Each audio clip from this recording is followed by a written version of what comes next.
Hey guys, welcome to episode 99 of The Green Life. Today's episode is fantastic. We're going to talk about food, plant-based food of course. We're going to talk about how to create recipes. We're going to talk about food in schools and so much more. And I have the pleasure of having Gwen Kenneally here, who is an acclaimed chef and food enthusiast with over 20 years of culinary experience, 4 books under her belt, and honestly, she's just such a great person to speak to, very passionate about her projects, and you can read more about her in the show notes and of course learn about her journey into the episode. But before we dive into the episode, a big shout out to Namawell for the J2 juicer and of course a C2 which embeds a juicer and a blender together, so it's amazing. And if you want 10% discount on your new machine to get on a plant-based diet, then go into the show notes and grab it. I don't make any money from this. I am, however, an affiliate of Dr. Moore's Herbs, and so if you want to support the show, you can buy the herbs from the link below. And I also have a 5% discount code that is valid only once. I also am an affiliate of Zest, which is a wonderful plant protein which I personally use. But more than that, there is a product that I endorse fully, which is the greens, and the good greens really have every single nutrients we need. So it's like a supplement in a powder form that you can add into your food, and it's really food grade, so it's better than a supplement. It just really helps you meet your nutritional needs with proper food. So if you want to check them out, go into the show notes again and you can get 15% off. Alright, I also have the links to my retreat here in Portugal, which we open to welcome amazing practitioners this summer. So if you are one and you want to run a retreat, talk to me, because we have really created the space to support people like you, as well as my link if you want to work with me and get healthier in 2024. Alright guys, without further ado, let's dive into the world of cooking, writing, and trying new recipes with our guest, Gwen Kenneally. Hi Gwen, thank you so much for being on The Green Life today. How are you? I'm awesome. Thanks. How are you? I'm good. I'm so excited to talk to you. I am a big foodie. So when I read your book, I was like, oh my goodness, I want to make everything. Oh, And good. yeah, so very excited that we managed to coordinate this interview. And thank you for your time. I know you're extremely busy. And I know that you're cooking for about 700 people right now. So that's a big Exactly. number of people. And I will ask you about it in just a second, but I'd like to give the listeners a little bit of a background about you, because you have a very fascinating Sure. story and obviously passion for food.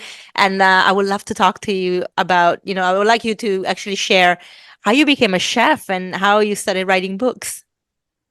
Well, I became a chef because I have 3 older brothers, and they were constantly bringing their friends home after track practice and double days for football. And so I had all these guys coming around giving me a ton of attention. They never dated me, but they gave me a lot of attention when I cooked. So I just started cooking, and when you have a big family, you're helping your mom cook. And, so I kind of learned from my grandmothers and my mom and just kind of just started cooking. So because I come from a large family, big numbers didn't scare me.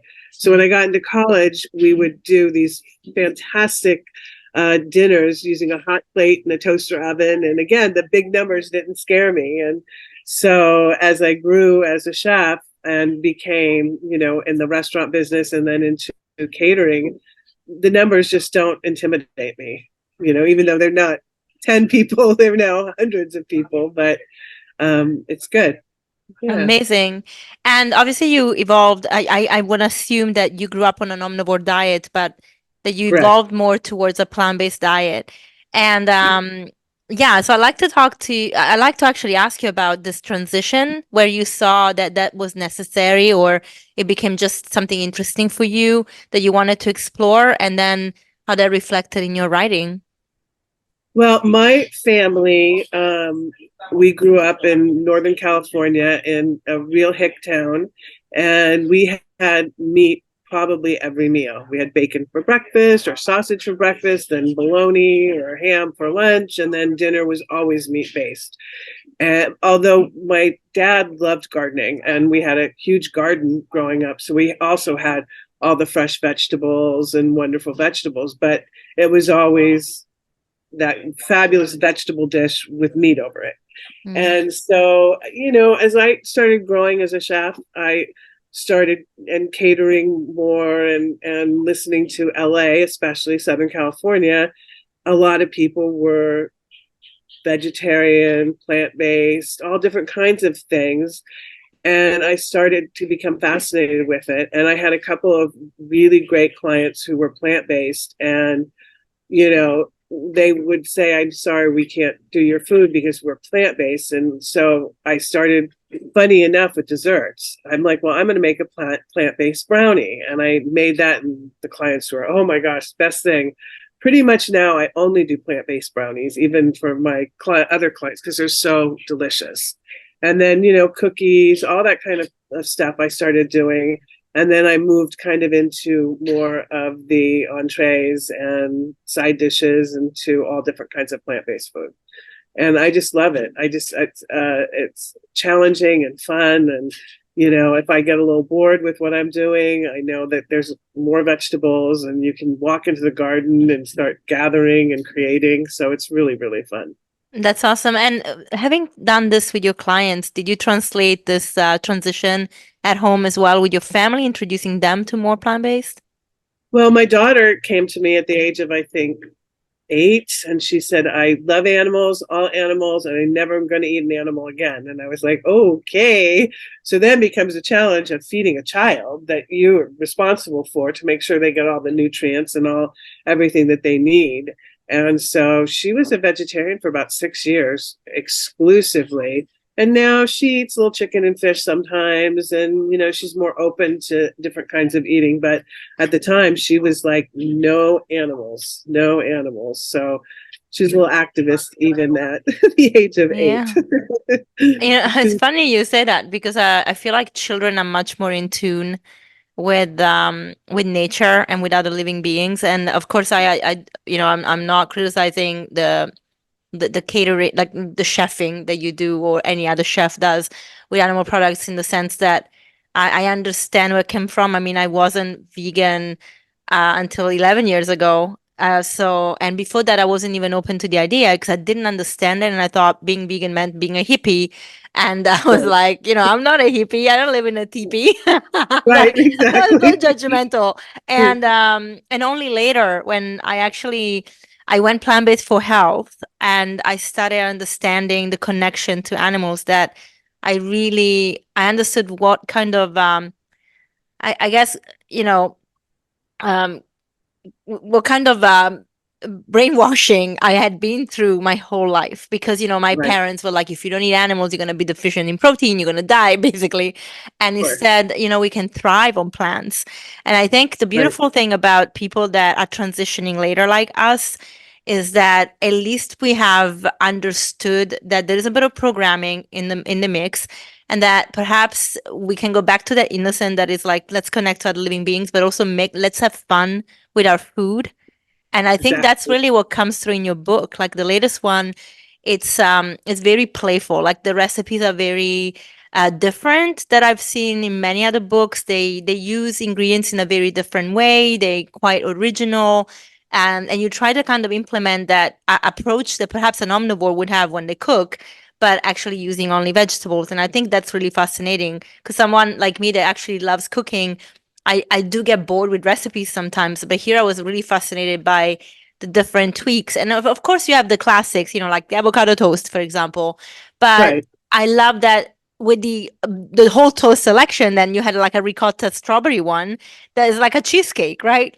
On Yes, on exactly. toast. Yeah. So I think that's really genius. And I love how you kind of use the different elements. So I am going to really focus on your chefing as a plant-based cook, because Awesome. I feel that that's probably, well, first of all, is my audience most appealing trait, because Right. I want to Sure. really see where can we go with plants, next, and also Right. inspire others that perhaps are not there yet to cook with more plants, and to be also healthier in the process, because we need to eat way more plants than we do now.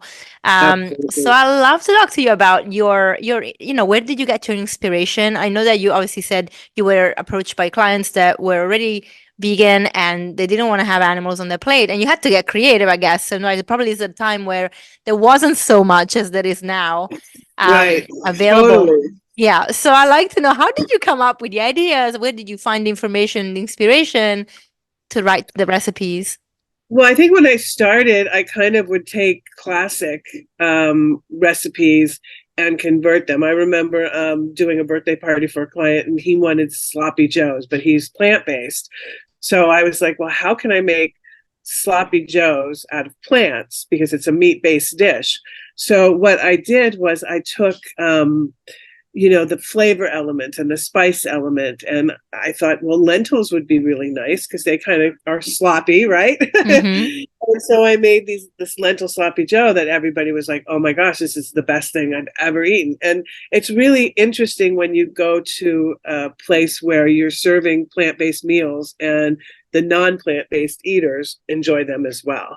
Yeah. So, and without even being preachy or you should, everybody needs to eat the way they want to eat is my philosophy. But if I can introduce somebody to a plant-based dish that tastes really good.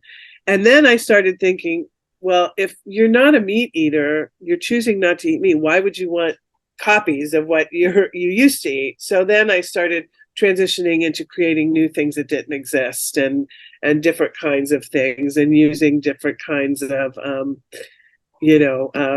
plants for and then going in and out of desserts. And one of my best friend's fathers got very ill and the only thing he would eat was chocolate pudding. And so I was like, well, how can I create a chocolate pudding that is nutrient? So I thought avocados. And so I started tinkering with that idea. And all of a sudden it became this pudding that everybody loves. And it's made from avocado. So it's got a lot of good, healthy nutrients in it. So, inspiration comes from a million places for me. I think just being aware of what's going on in conversations and people who say, I really want this and I miss this. And then trying to, there's fun new tools now, the spiralizer. You can make this whole pasta thing with vegetables. And, so there's so many neat ways that you can really incorporate different kinds of stuff into your diet. So. Totally. As you said that, I was thinking, so everybody obviously up to the holidays when they way overindulged. Uh-huh. I was thinking the other day, I had these purple sweet potatoes and I was like, telling people you shouldn't have dessert for a month or two Right. is just not Exactly. realistic. No. So I thought, how can I make a brownie that is actually food and people could have it for breakfast? So I made this brownie with red sweet potatoes, purple sweet potatoes, without recipe. I was just winging it. It turned Right, out so sure. good. And Oh. I used lupin flour, which I Oh, never used in a wow. dessert before. And I thought, let me make it high protein, Interesting. but instead of Right. using grain, using a pulse. And it turned out so delicious. And I didn't even Right. add chocolate chips or extra, just cacao, pure cacao with the sweet potatoes. Because I find like the purple sweet potatoes have such a beautiful consistency in comparison to Thank the you. orange ones. So they make Absolutely. great desserts. And then just adding that, and I mean, you can add sea moss in it to make it a little bit more gelatinous if you wanna. And flaxseed, that's all there was in there, and a little bit of soy milk. I mean, Oh, it was yeah. it was unbelievable. And I feel like when you experiment with plants, the beautiful thing is that you can really rarely go that wrong that it's unedible. Right? Right, right, for sure.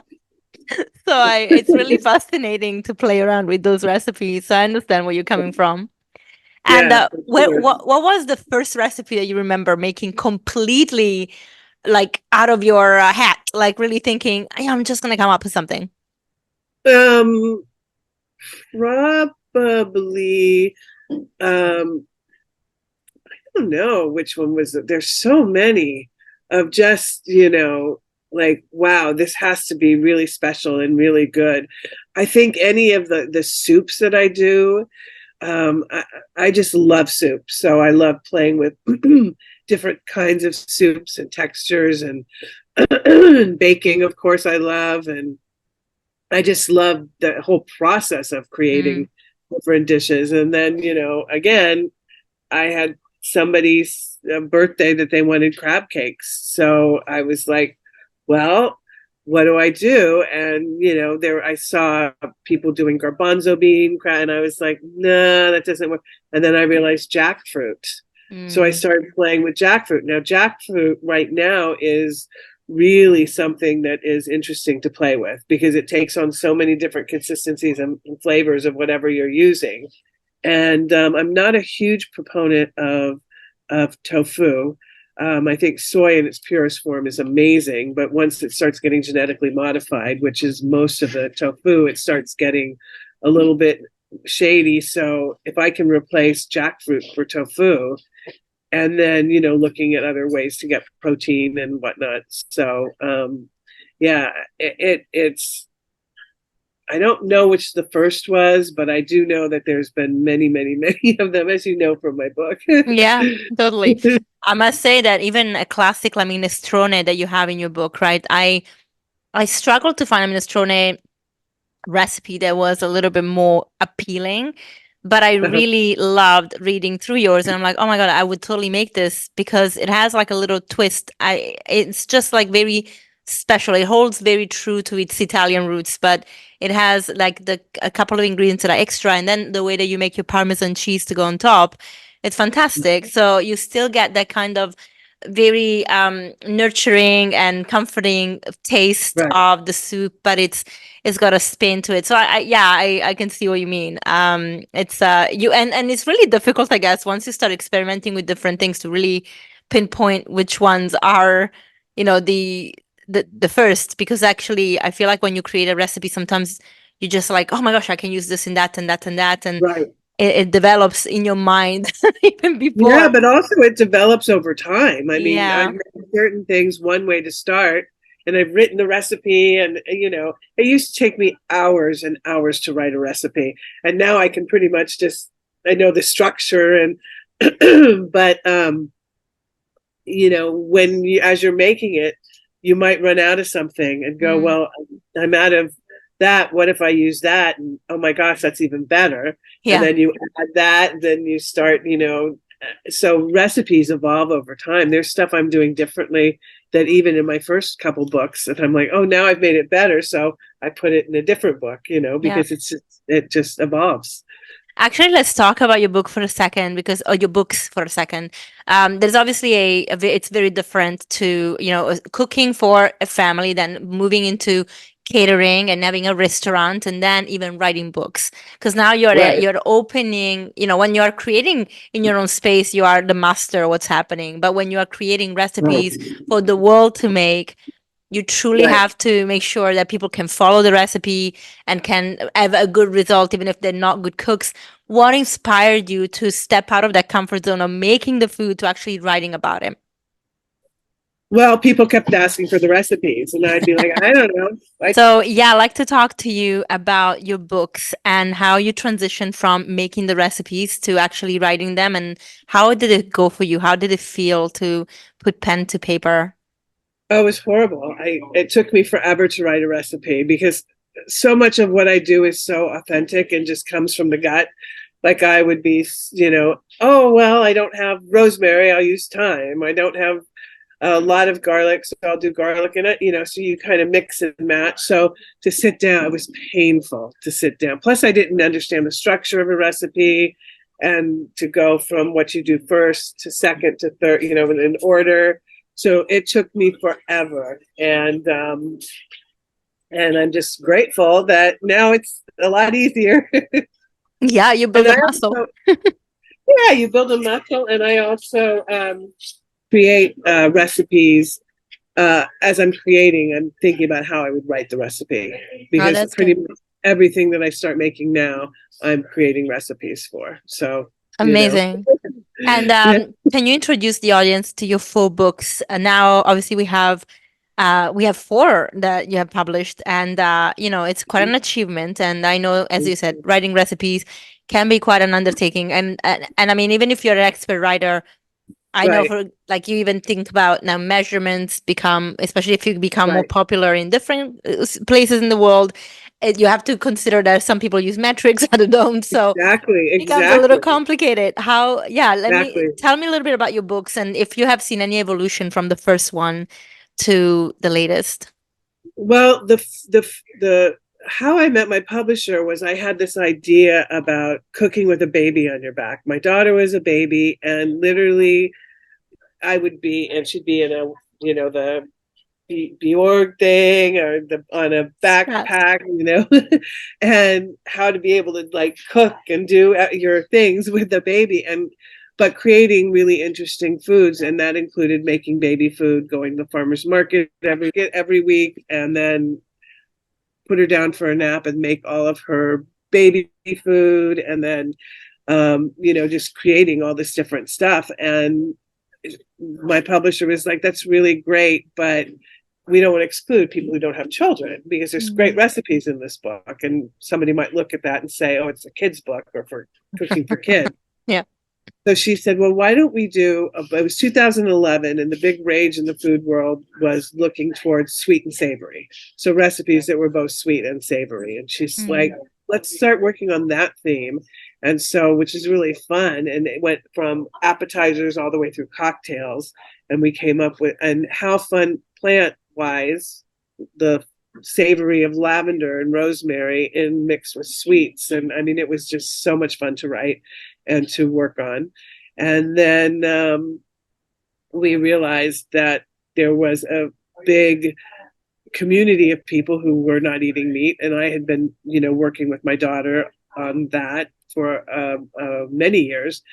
So we were like, wow, let's do a vegetarian cookbook, The Lotus Kitchen. And I was, I study yoga. So I talked to my yoga coach, and I'm like, why don't we do a recipe and a yoga pose that goes with the recipe? So that's The Lotus Kitchen. It was really fun, and just such a wonderful experience. And it's a vegan cookbook. And at the time, it was 2014. At the time, my publisher said, oh, I can sell a vegetarian book, but I can't sell a vegan book.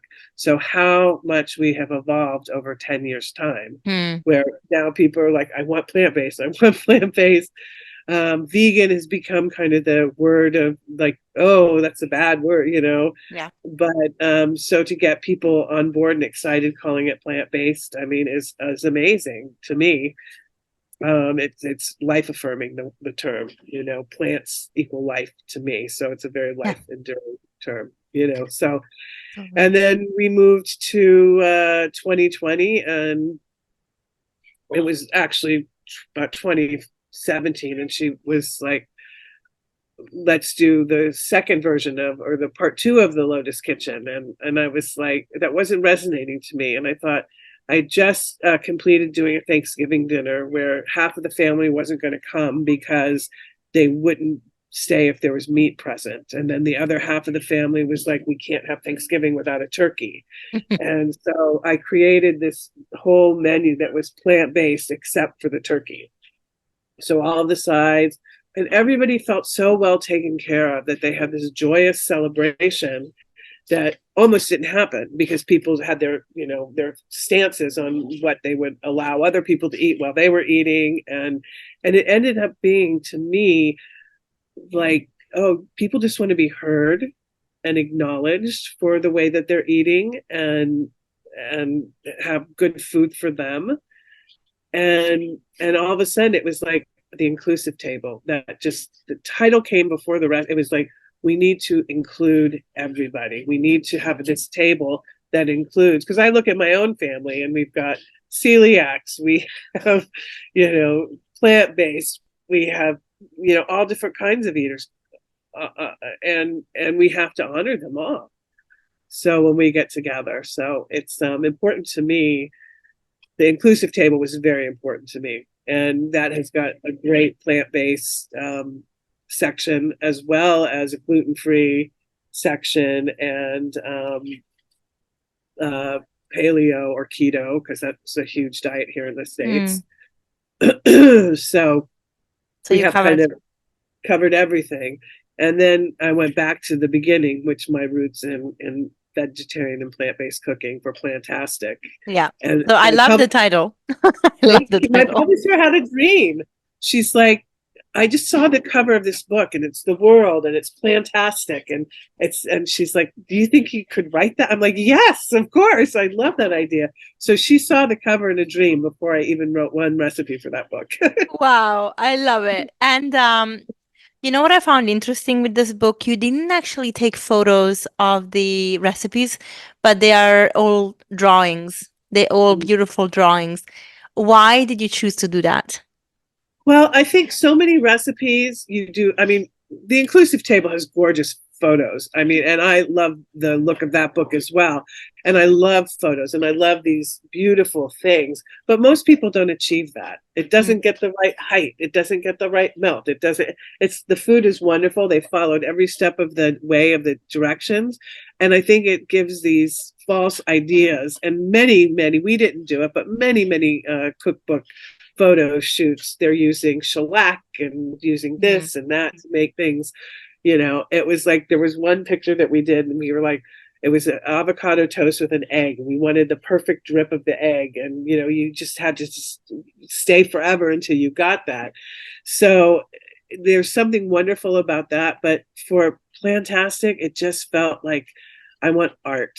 I want, it's the art of cooking, the art of plant-based cooking. I want art and pieces of art. And I think that most of those illustrations you could blow up and put them in your kitchen, and they're beautiful illustrations. I mean, I'm so proud of the artwork in this book because yeah, we had about 12 artists that did different renderings, and they just came up with such creativity and beauty and color, and it really felt good to me. and I agree. It's beautifully made, and yeah, the artist it's happy, you know, beautiful colors, beautiful shades, and it just really gives it. I guess gives the artist the time, the space, the platform to display something beautiful. Because I mean, those are really good drawings. Thank you. Thank you. That was um, really important to me. yeah. And there is one drawing. I love blueberries, and there is one salad that you have that has blueberries in the dressing, which is something really different. Because I mean, I've seen mango used before. I use it all the time as well, but blueberries are such a different fruit to use in a dressing. How did you come up with that? How did you decide to actually mix blueberries with like vinegar, different kind of vinegars on top of it, and really create a dressing that is really unique? I've tried it, and it's delicious, and the color is so Oh, thank you. beautiful.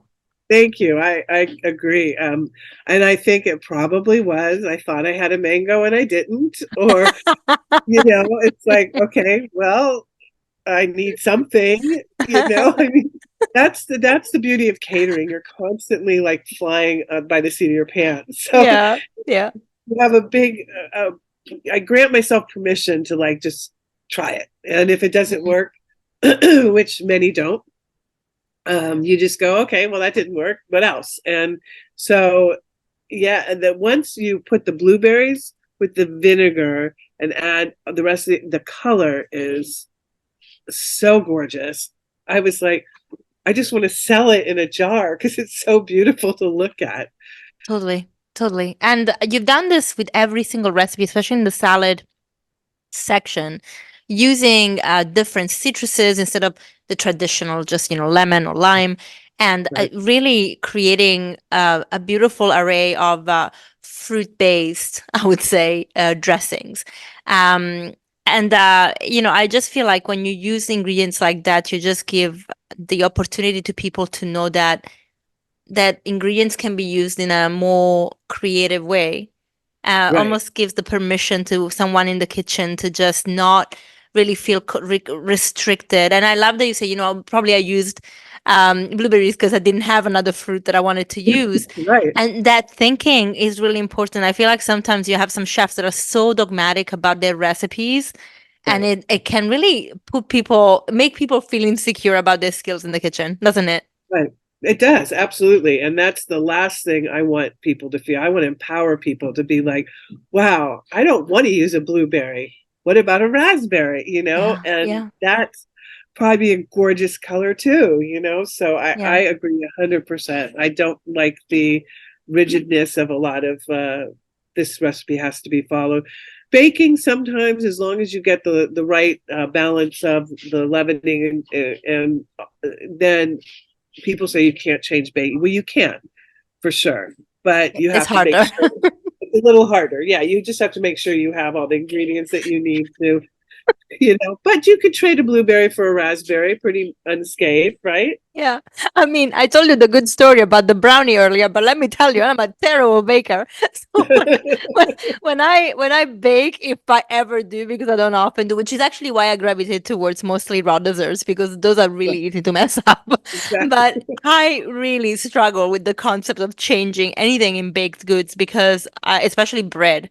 Right. I once made a bread that was so hard I could have killed somebody with it. So I'm like, okay, baking is an art that I haven't really mastered. Right.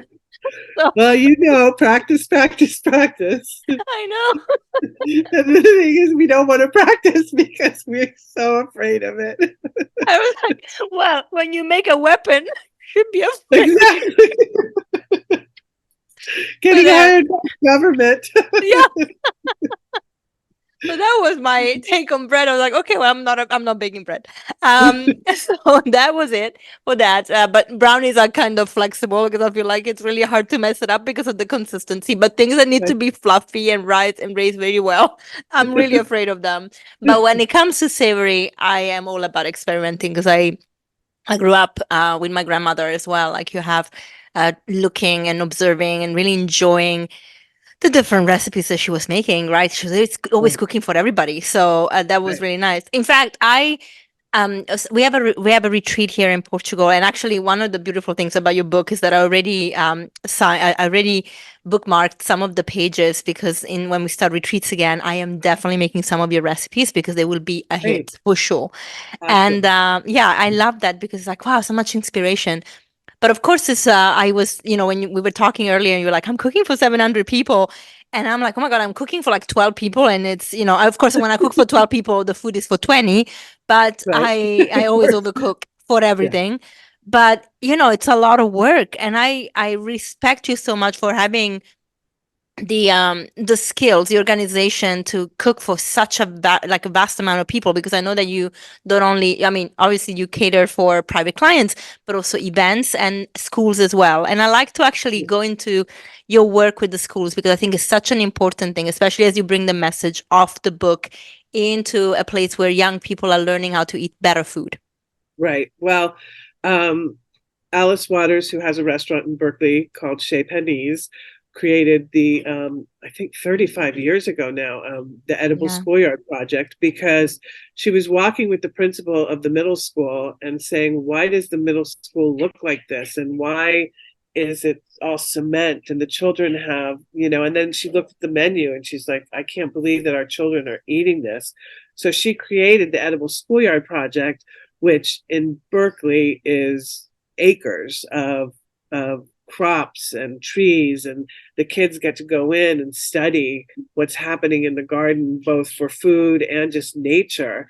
And there's so many studies that say that children that are surrounded by nature do so much better in school. And you bring in the food component. So with Edible Schoolyard, our students here at Larchmont Charter have both gardening and cooking classes, Nice. and they get a from scratch lunch every day for free. So it's a public school, but in the state of California, all school lunches are free. So we're reimbursed by the government. And so we get to feed these children breakfast and lunch every day. And we create everything, every sauce, every salad dressing, everything is from scratch. And I have a large budget to spend at the farmers market. So I have farmers that I work with directly, and I will look at my menu and I'll text my order to them, and we pick it up or they deliver. And so they get fresh local fruit every day, and then their vegetables are all local grown vegetables. Ah, So yes, I mean it's extraordinary. It's one of the things that I think the kids will look at when they're older and be like, "Wow, I had no idea because they think all kids eat like this. And when I was showing pictures of lunches, when I was working with a kindergarten class, and I was showing them pictures of what other schools get, they couldn't believe it. They're like, that doesn't even look like food. Like, yeah. Yeah, so you're So, highlighting a really big problem here, especially in the US, but this is prevalent everywhere. It's prevalent in the UK. I saw it because when I became a coach so in 2013, I qualified as a coach, and then I studied. I wrote my first book, which wasn't a cookbook, but it was about food. It was about nutrition, and then I started approaching schools and being like, I really would love to work with you and educating children about where their food comes from, what edible garden will look like if we could right, implement some in the school. And you could see the schools that were in, more prominent areas, they already had that. They were ahead of the game. But for the right, rest, it was just the same as the US, canteen style food, government sponsored prepackaged junk, basically. right. And Yes. lots of cheese, right? Because we Yeah. know that the dairy board is very powerful, and they sponsor like all the leftover food from the animal agriculture goes into schools. It goes Right. into cheese, like cheese that basically will stay there for years. Even the bacteria don't want it. So it's Right. Exactly. it's it's quite something. And we don't really think about that. And you brought it forward where like children that are now, so privileged to have access to the food that you create, to the menu that you create, to the program that Alice has created. They can't even imagine what it looks like to have basically, your very droopy potatoes, like full of Right. oil with Right. ketchup and Right. then a carton of milk, right? They can't Exactly. really phantom that. And no child should, especially because a lot of children, unfortunately, especially as finances become harder for families, those are the meals that they will have access to. They don't have much at home. So Right. imagine not Exactly. feeding them well, right? And Right. I don't know if you noticed in the children that eat at your school and have access to real food, mostly vegetables, the difference in their concentration level, in their attitude, their demeanor versus children that are fed what government offer them. Right. No, there's been a lot of studies around that. And, while I think the public schools that are serving the commercial stuff, they're following a guideline. And, Alice's philosophy is we don't care what the guide, we're just doing our thing. And when they started the program here at Larchmont, they were like, well, how about if we could do this in the uh, within the rules? And thank you. And following the guidelines. So we push right up against these guidelines all the time. And, it's like there's probably a few things that we're doing, but that could be questioned, but most of it is within the guidelines so the school districts that are afraid to move to this direction because they're not following the guidelines, there are ways to do it where you're staying right in with the Okay. guidelines. What could happen if the guidelines were not respected? What do the guidelines mean? Well, it's basically for a school that doesn't even know where to start, or doesn't care about nutrition, or doesn't have. It's to make sure that they're getting a certain amount of fruits and vegetables, but they really specify. It's like it has to be an orange vegetable one day and a yellow vegetable. So we're using all kinds of vegetables. We do serve meat at the school, but we also serve at least 3 times a week plant-based food. So we are very conscious of using all different kinds of in-season vegetables. And then, the carrots and the onion, the things that are in season kind of all the time make up a big part of it. And then whatever's seasonal and abundance. I mean, like I said, I go to the local farmers market. We can walk from the school and buy all of the vegetables and fruit for the week. Um, so they don't need to say, well, you didn't have a yellow vegetable here and a green, because we're using so many vegetables. But technically, that would be grounds to lose school funding. And so that's why we have to be really careful Some school districts don't need the funding. They've got enough of support from wealthy families, but the average school district relies heavily on that funding. Yeah. So to do anything that you lose the funding for is not really viable for. Do you, in some capacity, lobby at government level to make sure that these guidelines can offer a little bit of flexibility for people like you that know exactly what to do with the budget so that you're feeding the children a better nutritional meal? Well, unfortunately, we're kind of going head to head with our own school district. The LAUSD model is, and they're very set on it and very structured on it. And so we're kind of maneuvering away from what our school district is. So it takes somebody like Alice to come down and help us and say, this is how you do this. This is how you get the permission to do it this way and do it that way, and keeping with the funding, because it's important to us to have the funding to keep doing what we're doing. Yeah, I'm asking all these questions because I lately have been interviewing quite a few shakers in the sustainability realm, and they mostly talk about creating gardens in schools, creating gardens in even in buildings where people live. And there is definitely a lack of education when it comes to how to be self-sustainable on purpose, right? And also how to use the funding, if any, from government, and how to even get those fundings come in. And from my experience, and from my experience in a little village here in northern Portugal, I'm based in Portugal right now. In a northern Portuguese village, very small, where you think that if you wanted to make some changes, it'd be easier. I have seen the biggest politics being played out. So I am quite sure that at a macro level, this is, magnified. So the school board of and not even district level, but just the village level, they were like, do not talk to us about vegan food because we just signed an agreement with farmers to have more meat in the school. And, it's like, you have depressed children, literally depressed children.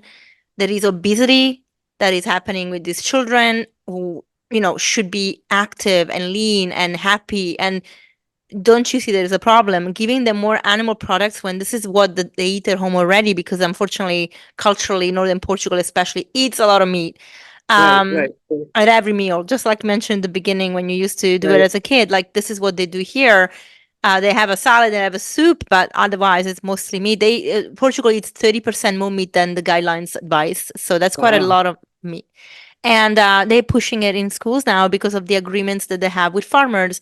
So it just shows that unfortunately politics really seeps at every level and any level. So it's really interesting to see how you are navigating that, but also how Alice is actually trying to change policy, really. And I love that she doesn't care. But I also know that Berkeley is a place where you can do these things because it's quite forward in everything, and it's not necessarily the case everywhere else.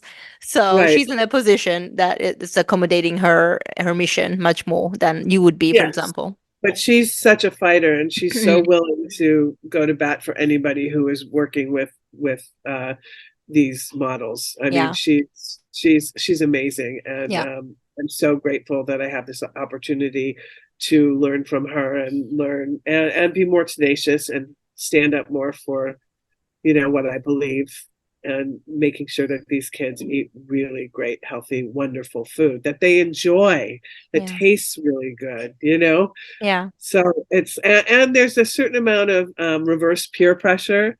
If they see their friend eating something, they might go, well, I don't like green beans, but she's eating a green bean. Maybe, I do like them. Yeah. Because kids are notorious for deciding that they don't like something before they even try it. Right? Yeah. Very, very, very true. And I was wondering if you're seeing more and more youth becoming vegetarian and vegan already. Oh, totally. Absolutely. Yeah, 100%. Because you mentioned having plant-based meals available a couple of times a week as a standard, but then do you have to cater specifically for people that don't actually consume animal products on a daily? On the daily, we have a vegetarian option, which is always vegan. It's technically called a vegetarian option, but it is always vegan. Anything in the vegan or that would have cheese or something, I would put on the side so that they Okay. could sprinkle upon it if they wanted to. But we always have a vegan option for about 20% of our students. Wow. Have the restrict certain restrictions, and so that's the one we do. People are now asking for gluten-free options, Mm. which is a little bit trickier because then you have to start going into three different menus basically. Yeah. But we're growing and evolving, and as people start requesting, we listen and do the best we can to accommodate as many students as we can. And this is a question for a chef that is really challenging, I think. Not the question, but the situation. You just mentioned gluten-free, and I think how you're navigating the trend of having a gluten-free meal versus the need because of celiac disease. Because I mean, only 1% of the population is actually celiac. There Right. are sensitivities to gluten, unfortunately, because of the way that our grains are grown, especially in the US, so much Exactly. spraying. So the microbiome has got a lot to do with that. But how are you navigating something that is perhaps more trend based than actually necessity for health?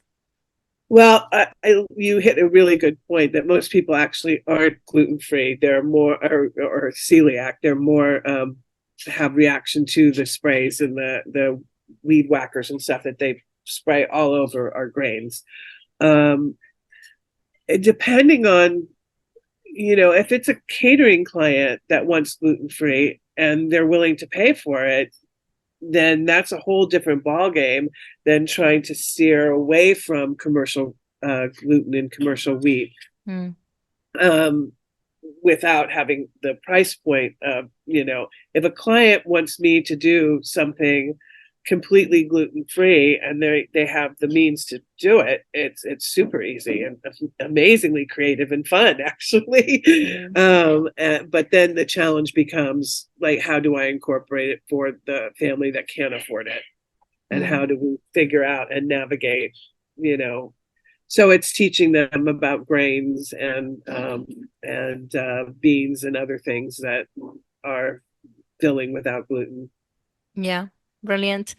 Um, yeah, that's it's something that really we don't talk about it enough, isn't it? Like we don't really talk about these options. We don't talk about the need for it versus the trend. I feel like, unfortunately, and also because I feel like when something becomes trendy, it's a disservice to people that really are suffering Right, with right. the with the intolerances or even celiac disease because they are looked upon as if they were doing it for trend too, and that's not actually the case. So Right. we have to be Although it kind. does open more opportunities It does. because there's many more people who are gluten free. Yeah. It makes restaurants have options. It Yeah. makes caterers have Yeah. options, and but again, it's trying to find the equality with all income levels is important to me as well. Yeah. I No, think totally. that it shouldn't just be the wealthy that are allowed to eat in a certain way. Everybody should Yeah. have access to the education as well as the products that Yeah. make, a little bit of gluten flour. A pound is as much as 20 pounds of commercial flour. Yes. So it's like, really hard when you're trying to stay in a budget and, all that stuff that a lot of families are faced with. I mean, you did mention educating people about, the use of naturally gluten-free grains, such as rice, for Right. example, or, and Right. pulses. That is a good solution. But I was actually steering towards the disservice being that sometimes contamination happens, and that can be a problem for people that really are suffering Exactly. from the Really reactions to excellent. it.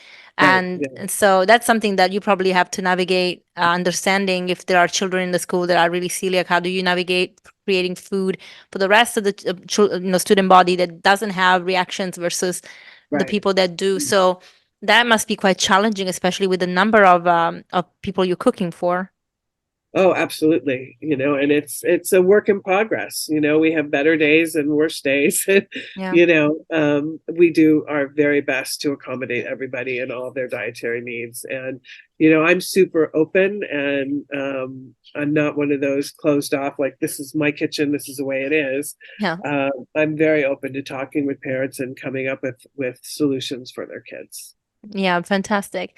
Yeah. And What is your favorite recipe in the Plantastic cookbook? Oh, uh-oh. That's like asking for who's your favorite I know. child. I'm sorry. Um, you know, and I've been making it a lot because when I do book signings, I sample it. But the lotus cookie is Ah. really near and dear to my heart. I created it on a film set when basically the director of photography had 100 allergies, and so it's a nut based. So I really can't do it for the kids here at school, but it's a nut based cookie that is really delicious, and it's plant based, and it is gluten free. Amazing. One In of your them, in your book, actually, so because we talked about gluten free, you naturally have a section that is gluten free, like the quinoa section, which is right? an Sure. amazing pseudo grain and it's high in protein, is gluten Yes. free naturally. But you made fantastic stuff with it. You make a baked loaf with a Right. beet gravy, which I've never seen Yes. before, which is nice. But also you mix it with different berries in another recipe to make puddings. So, Right. how did you experiment with quinoa, for example, in such different ways? Like usually we have always used it traditionally as like rice, and that's something people Right. get really Exactly. used to and cook it that way. But you really went outside the box with this one. What inspired you to try different things with it? Well, I have a group of people that I work with. I do a monthly breakfast, and a lot of them were gluten free and plant based. And so I would do the breakfast frittatas and the turkey sausage and the this and the that. But I knew that there was a group of people that were not getting served, and I think the first really big dish that was the breakfast quinoa, and I just thought, well, what do I like? I like dried ginger and berries and fruit, and I love the sweet and savory play too. Mm. So maple syrup with a little bit of bell pepper and onions, and it just turned out so delicious. Just right out the gate, people were like, "Oh my gosh, this is the best thing we've eaten!" And again, you like 20% of your group is plant based, and all of a sudden, all the meat eaters are attacking it too. So it's like, okay, so now they're getting the message, and Yeah. people say, "Doesn't that bother you?" And I'm like, "No, because I like that people get exposed to it." Mm. So now I just make more of the plant based because I know that people are going to enjoy it, and I would rather that they came and got to try it. And because like we said at the beginning, people have a preconceived idea of what hippie weirdo plant based people are, Yeah, singing sadly. kumbaya in a circle, right? Yeah, yeah, exactly. And you also have a chapter in the book which is all about party fare, which I think brings in obviously the magic of your catering business. How Yeah. did you manage? Well, what was the selection of the dishes that you wanted to include? Because obviously there's so many. How did you manage to decide those are the ones that are going to go in? Was it because you chose easy things that people can do fast, or what was the thinking around that? Well, it was the party fair to me is they're a little bit more time consuming, they're a little bit more elaborate, and they're a little bit more for special occasions or and hey, you're talking to a chef. Lunch today is a special occasion. I Yeah. mean, so it's any time, but also that that we're a little more special. It's like, in the old days you might have chicken most days and then a prime rib. So they're kind of the prime rib of the plant-based world, so to speak. So it's stuff that really, would go well for a special occasion or something special.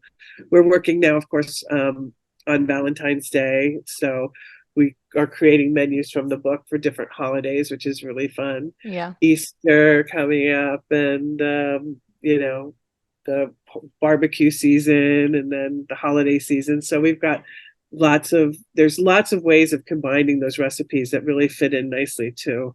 different holidays. Totally. And so you have a beautiful array of recipes that can be used in everything and anything. So that's great. And I Yeah. have a last question about the cheeses, because cheeses are really something that like people are, well, addicted to, because obviously physiologically they are addictive, but also when you cut them out, you just, miss the texture and the taste, Yes. and we have evolved a lot in our cheese making skills with the in the plant-based community, so it's really good. But you have really cool recipes there. You obviously navigate towards a lot of the Italian cheeses, although you also have French like brie. What Right. how do you, my God, how long did it take to actually get the consistency of each right? Years and years and years. That's why I'm so happy to share these recipes Yeah. because literally the epic fails that I had in the cheese, other than the nutritional yeast as a Parmesan replacement, Yes. which Easy. there it worked. But I did a whole event once for Deepak Chopra, and it was all plant based, and I really spent so much time trying to create this plant-based cheese. I Mm. wanted this cheese board. So we had all the different colors and textures of cheese and a lot of cashew cheese, a lot of just different ways of making plant-based cheese, which was really fun. So I hope that the readers will enjoy that piece of the book because cheese is a real big missing factor. Totally. Yeah. I like to, I mean, I love to step away 1 second from the food. You clearly have passion for cooking, creating, and there are many levels to your approach to food, which are beautiful and really inspiring. But there is Thank you. something about you that many people don't know, but you also are very much a spiritual practitioner. Yes. And you Yeah. did hint to it when you talked about practicing yoga and writing the book, The Lotus Kitchen, with your then teacher or still teacher. And I love to actually talk about your spiritual journey, because you qualified also as a spiritual practitioner. So if we can tap into that, because it really makes sense to actually go more plant-based when we are on a spiritual journey, Right. and like navigating to life-giving food. So can you just tell me a little bit about that? Well, I was brought up Catholic, Irish Italian Catholic is my background. And I loved going to church. I loved the ritual of the church. I loved everything about it until I asked if I could be an altar boy. And they were like, no. It's You're like, not a boy. why? It didn't make sense to Yeah. me. And now, of course, that has changed, and they do have acolytes that are girls. But my journey was immediate, just distaste and distrust. Like, why is it that this church, there's no place for me in this church? So I was always very spiritual, but I couldn't articulate it. I didn't know. I just knew that there was something. And then I was somehow in a friend's car, and she had a tape of this Reverend Michael Beckwith, and he started the Agape International Spiritual Center here in Los Angeles. And all of a sudden, he was saying words that I couldn't articulate, but I knew what he was talking about. So I started attending the spiritual center, and then I decided that I wanted to be a licensed spiritual practitioner, which was crazy because I was a single full-time mom with a thriving business, but it was so important to me, and it's one of those things that time expands when you really want to do something. So it took me about 5 years to actually qualify, get a license, and become an active licensed spiritual practitioner. Amazing. So I know Agape is where Rich Roll and his wife go. And also I Uh-huh. think Chef Babette is where she started Yes, her business before I the know. restaurant, right? In Yes, the parking lot. yeah, I know Yeah. Chef Babette. Yeah, Yeah, she's great. she's amazing. She's such a Yeah, force of nature. And she is. so when I saw it on your profile on LinkedIn, I thought, wow, I mean, nothing is coincidence in life. But it is quite amazing that all these beautiful humans that are thriving with plants, that are sending a message of we can be vital and alive, and we can grow spiritually as well as physically, Right, are moving towards plants, and they are connected somehow even through an institution such as Agape. So I think right. that was really fascinating. So that's why I was curious, and I think it's a nice thing to add on, to definitely have it on your CV and infuse that kindness that you learn from the path of spirituality into the Right. food. Absolutely. And when I spoke of the client wanting, it was Reverend Michael Beckwith who said, your brownies are great, but they need to be plant-based. And I was like, what? And literally he would taste along the way and go, it's getting better, because they were downright inedible at the beginning. So he really definitely has influenced my cooking quite a bit, and his spiritual teachings are just amazing. Wonderful. And I feel very, very blessed that I live in a community that I have access, although anybody can have access now via the internet, which is a beautiful thing. Yeah, totally. We were filming our services before the pandemic, but we really strengthened the online presence during the pandemic. Yeah. So, which makes it great to me, because I meet people at the center all the time who are from different countries, and they're like, we were watching online and we just wanted to come to LA to be a part of it. So it's really a beautiful thing. That is fantastic. I feel like this is a great note to end on this conversation, but again, giving a big shout out to your new book, and the Plantastic cookbook is really fantastic and Plantastic. And I really hope that it will become a treasure on everybody's shelves in the kitchen, and like a Bible to go to for different recipes, for different flavors, and to really experiment in an open way with our beautiful array of plants that we have access to. And so thank you so much for creating it. And I really hope that you continue to write and share, because clearly this is your calling. Absolutely, 100%. We're working on the next one. Beautiful. I was going to ask that. Fantastic. Thank you so much, Gwen, for making the time. Thank you so much. Oh, my pleasure.